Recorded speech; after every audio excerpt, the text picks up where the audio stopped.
ಸಚಿವ ಸುಧಾಕರ್ ಅವರ ಅಕಾಲಿಕ ನಿಧನದಿಂದ ತೆರವಾಗಿರುವ ಸ್ಥಾನಕ್ಕೆ 3 ಪಾರ್ಟಿಯಲ್ಲೂ ರಾಜಕೀಯ ಚಟುವಟಿಕೆ ಜೋರಾಗಿ ನಡೀತಾ ಇದೆ. 3 ಪಾರ್ಟಿಯಲ್ಲೂ ಆಕಾಂಕ್ಷಿಗಳು ಚುನಾವಣೆಗೆ ರೆಡಿಯಾಗ್ತಿದ್ದಾರೆ. ಸುಧಾಕರ್ ಅವರ ಕುಟುಂಬ ರಾಜಕೀಯ ವಾರಸತ್ವವನ್ನು ಕಂಟಿನ್ಯೂ ಮಾಡೋದಾದ್ರೆ ಕಾಂಗ್ರೆಸ್ನಲ್ಲಿ ಟಿಕೆಟ್ ಜಟಾಪಟಿ ಇರೋದಿಲ್ಲ. ಕಾಂಗ್ರೆಸ್ ಸಂಪ್ರದಾಯದಂತೆ ಸುಧಾಕರ್ ಮಗ ಸುಹಾಸ್ಗೆ ಬಹಳ ಸುಲಭವಾಗಿ ಟಿಕೆಟ್ ಸಿಗಲಿದೆ. ಯುವ ನಾಯಕತ್ವ ಮತ್ತು ಸಹಾನುಭೂತಿ ಕಾಂಗ್ರೆಸ್ಗೆ ಪ್ಲಸ್ ಆಗಲಿದೆ. ಒಂದು ವೇಳೆ ಸುಧಾಕರ್ ಕುಟುಂಬ ರಾಜಕೀಯ ನಿರಾಸಕ್ತಿಯನ್ನು ತೋರಿಸಿದ್ರೆ ಕಾಂಗ್ರೆಸ್ ಅಭ್ಯರ್ಥಿ ಯಾರು ಅನ್ನೋ ಪ್ರಶ್ನೆ ಉದ್ಭವವಾಗುತ್ತೆ.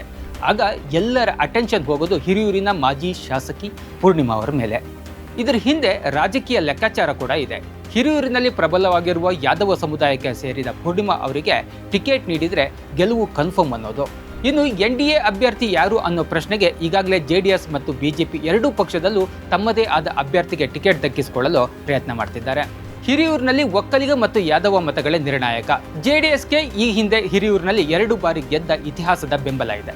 ಅಲ್ಲದೆ 2013ರಲ್ಲಿ ಎ ಕೃಷ್ಣಪ್ಪ 70,000 ಮತಗಳನ್ನು ಪಡೆದಿದ್ದು 2018 ಮತ್ತು 23ರಲ್ಲೂ ಕೂಡ ಉತ್ತಮವಾದ ಪೈಪೋಟಿಯನ್ನು ನೀಡಿದ್ದು. ತನ್ನದೇ ಆದ ವೋಟ್ ಬ್ಯಾಂಕ್ ಹೊಂದಿರುವ JDS ಈ ಬಾರಿ ಟಿಕೆಟ್ಗಾಗಿ ಪೈಪೋಟಿ ನಡೆಸೋದು ಪಕ್ಕ. ಕಳೆದ ಬಾರಿ ಸೋತಿರುವ ಎಂ ರವೀಂದ್ರ ಅವರು ಉಪಚುನಾವಣೆಯಲ್ಲಿ ಮತ್ತೊಮ್ಮೆ ಅದೃಷ್ಟ ಪರೀಕ್ಷೆ ಮಾಡ್ತೀನಿ ಅಂತ ಮುಂದೆ ಬಂದರೂ ಬರಬಹುದು. ಇನ್ನು BJPಯ ಟಿಕೆಟ್ ದಕ್ಕಿಸ್ಕೊಂಡ್ರೆ ಈ ಬಾರಿ ಹೊಸ ಅಭ್ಯರ್ಥಿ ಬರೋದು ಪಕ್ಕ. ಯಾಕಂದ್ರೆ 2023ರಲ್ಲಿ ಸೋತಿದ್ದ ಪೂರ್ಣಿಮಾ ಅವರು ಈ ಪಕ್ಷದಲ್ಲಿ ಇಲ್ಲ. ಹೀಗಾಗಿ ಟಿಕೆಟ್ ಯಾರಿಗೆ ಅನ್ನೋ ಕುತೂಹಲ ಇರೋದು ಸಹಜ. ಚಿತ್ರದುರ್ಗದಿಂದ 6 ಬಾರಿ ಗೆದ್ದಿದ್ದ ತಿಪ್ಪಾರೆಡ್ಡಿ ಅವರು ಈಗ ಸೋತಿದ್ದಾರೆ. ಹೀಗಾಗಿ ಇನ್ನೆರಡು ವರ್ಷಕ್ಕೆ ನಾನ್ಯಾಕೆ ಒಮ್ಮೆ ಅದೃಷ್ಟ ಪರೀಕ್ಷೆ ಮಾಡಬಾರ್ದು ಅನ್ನೋ ಮನಸ್ಥಿತಿಯಲ್ಲಿದ್ದಾರೆ. ಹೀಗಾಗಿ BJPಯ ಆಕಾಂಕ್ಷಿಗಳ ಲಿಸ್ಟ್ನಲ್ಲಿ ತಿಪ್ಪಾರೆಡ್ಡಿ ಅವರು ಮುಂದಿದ್ದಾರೆ. ಅಥವಾ ಅವರಿಗೆ ಟಿಕೆಟ್ ಸಿಗದೇ ಇದ್ದರೆ ಅವರ ಮಗ ಸಿದ್ಧಾರ್ಥ ಅವರಿಗೆ ಟಿಕೆಟ್ ಕೇಳುವಂತಹ ಸಾಧ್ಯತೆ ಕೂಡ ಜಾಸ್ತಿ ಇದೆ. ಜೊತೆಗೆ ಹಿರಿಯೂರು BJP ಮಂಡಲದ ಅಧ್ಯಕ್ಷ ಅಭಿನಂದನ್ ಹೆಸರು ಕೂಡ ಪ್ರಬಲವಾಗಿ ಕೇಳಿಸ್ತಾ ಇದೆ. ಹೊರಗಿನವರಿಗಿಂತ ನಮ್ಮಲ್ಲೇ ಟಿಕೆಟ್ ನೀಡಿ ಅಂತ ಅಭಿನಂದನ್ ಧ್ವನಿ ಎತ್ತದಂತೂ ಸ್ಪಷ್ಟ.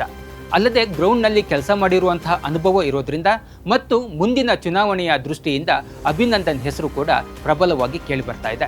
ಈ ಹೆಸರಿನ ಜೊತೆಗೆ 2008ರಲ್ಲಿ BJPಯಿಂದ ಸ್ಪರ್ಧಿಸಿ ಪರಾಭವಗೊಂಡಿದ್ದ SR ಲಕ್ಷ್ಮೀಕಾಂತ್ ಅವರ ಹೆಸರು ಕೂಡ ಕೇಳಿ ಬರ್ತಾ ಇದೆ. ಅವರು ಕೂಡ ಪ್ರಬಲ ಆಕಾಂಕ್ಷಿ ಅಂತ ಹೇಳ್ಕೊಳ್ತಾ ಇದ್ದಾರೆ. ಕಾಂಗ್ರೆಸ್ನಲ್ಲಿ ಟಿಕೆಟ್ ಫೈಟ್ ಇಲ್ಲದೆ ಇದ್ರೂ ಈ ಬಾರಿ NDA ಅಭ್ಯರ್ಥಿ ವಿರುದ್ಧ ಟಫ್ ಫೈಟ್ ಇರೋದು ಮಾತ್ರ ನಿಜ.